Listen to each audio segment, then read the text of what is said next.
Hey guys, what is going on? It's Joe here filling in for Wrestlelamia, back with another episode. Nothing seems to bring out the worst in the WWE like the holiday season. Here are 10 of the worst things the WWE has done at Christmas. Number 1. Bobby the Brain Heenan declares Santa Claus is a phony. 1989's Christmas episode of Primetime Wrestling saw co-host Bobby the Brain Heenan run down Santa Claus, pointing out many of the apparent inconsistencies in the Santa Claus tale. Heenan asked the kids if they ever saw flying reindeer, and proceeded to poke holes in Santa's reputation. Unfortunately for Heenan, Roddy Piper took offense when Heenan proclaimed the kids had been swerved by Santa. Whether Piper took offense to Heenan using an insider term, or just liked the Santa myth, he beat the stuffing out of Heenan. We can only imagine how many parents had to explain this one to their kids while watching the WWF's Monday night program. Number 2. December to Dismember. In 2006, the WWE decided to give fans the pay-per-view equivalent of a kick to the groin when it aired December to Dismember, the WWE's version of ECW in pay-per-view format. The show was universally panned, with WWE stars dominating ECW stars, Bob Holly replacing Sabu in the main event, horrendous matches, and the show running short, although given the show's crappy nature, a premature ending was probably the wrestling equivalent of a mercy killing. The show was so bad the WWE canceled it from future pay-per-view lineups. Number 3. Santa Claus, Human Trafficker. WWF fans are still divided over Doink the Clown's impact on wrestling. While some fans believe he was the perfect fit for the WWF circus, others see him as the epitome of the WWF's decline in the early 90s. During the 27 November 1993 episode of WWF Superstars of Wrestling, Santa Claus brought a bag to Doink the Clown and gave him a present, none other than a small-sized version of Doink named Dink the Clown. Santa's reputation continued to go downhill as the WWF revealed Old St. Nick as a human trafficker. Apparently, the toy business was not working out up at the North Pole, hence Santa's side work. Number 4. Santa Claus. To be fair, the WWF was not the first wrestling promotion to use an evil version of Santa Claus. Bad wrestling Santas are a Christmas tradition. However, that doesn't mean it makes for compelling television to create a naughty Santa. In 1995, the WWF created Santa Claus, a wrestler billed from the South Pole who dressed in red and black and took away presents rather than giving them. Santa debuted in In Your House 5 Seasons Beatings, with Million Dollar Man Ted DiBiase claiming he'd bought Santa's services. Santa had a handful of appearances but disappeared faster than Frosty the Snowman in a greenhouse. Number 5. Sex Addict Santa. By the time of the Attitude Era, the WWF had gone from wanting to keep Santa's existence safe to exposing Father Christmas as one hella horn dog. During an episode of Raw, Santa informed the crowd that he had a special present for the smoking hot Sable, and he wanted her to sit on his lap. Unfortunately, Sable must have known about Mrs. Claus, and instead, an anonymous kid came out to ask for his Christmas present. Thankfully, it wasn't the one Santa had for Sable. Santa was none too happy, as apparently Vince McMahon has told Santa the true meaning of Christmas is to get your jingle on. Before Santa could announce himself as a registered sex offender, Stone Cold Steve Austin came out and the Bionic Redneck delivered a stunner to Santa. The WWE continued to sully Santa's reputation with this incident. The fact that the WWF has exposed Santa as a horn dog is disturbing to say the least. Number 6. Kurt Angle vs. Santa Claus. In 2004, Kurt Angle put his gold medals on the line for jolly old St. Nick to try and get his pudgy hands on. Unfortunately, the guy with the bag's cardio just wasn't what it was in his thinner days, and he soon gassed out, tapping out to Angle in a matter of seconds. Nothing says Christmas cheer like watching Santa do the J.O.B. right before Christmas. We're surprised WWE didn't hold the card at the North Pole, so Santa had to lose in front of his home crowd. Number 7. Alberto Del Rio runs over Santa Claus. Nothing says time of good cheer like watching a WWE superstar run over Santa Claus. Thus, it's no surprise the WWE ran an angle where Alberto Del Rio accidentally ran over Kris Kringle, leading to old St. Nick doing a stretcher job while WWE superstars acted as if Mr. McMahon's limo had blown up. In a case of a Festivus miracle, Santa recovered and made his way to the ring, attacking Del Rio. Number 8. Jingle All The Way 2.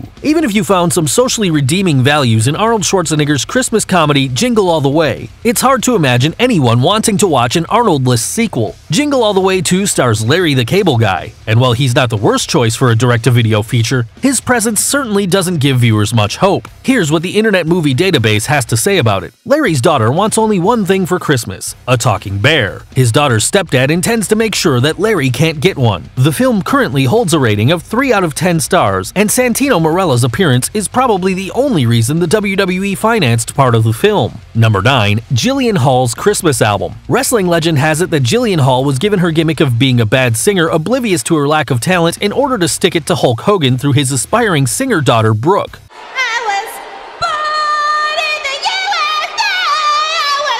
Regardless of the motive, the WWE took things too far when they had Jillian record a Christmas-themed album, Jingle with Jillian. The landfill-worthy record had Hall singing off-key, allegedly causing dogs' ears to bleed. The album was actually released, and reportedly people even bought enough copies for it to land at 120 on the Billboard Top 200. Number 10. Christmas Bounty. While we'd like to say the WWE only produced one Christmas movie, WWE Studios tried their hands at a made-for-TV movie, the ABC Family debacle named Christmas Bounty. This small-screen stinker starred Mike the Miz Mizanin as a bounty hunter helping his ex-girlfriend track down a dangerous criminal. The holiday-themed movie featured a Valium-like love triangle, and this one was bad, proving the power of ABC Family and WWE Studios when they combined their respective ineptitude. And no, we're not going to burden you with the details of Miz's other Christmas movie, Santa's Little Helper, other than to say it too was a gift-wrapped piece of wrestle crap. Well guys, there you have it, 10 terrible things the WWE has done at Christmas. Are there any we missed? Be sure to leave your comments and subscribe to Wrestlemania's channel so you don't miss out on any of our videos.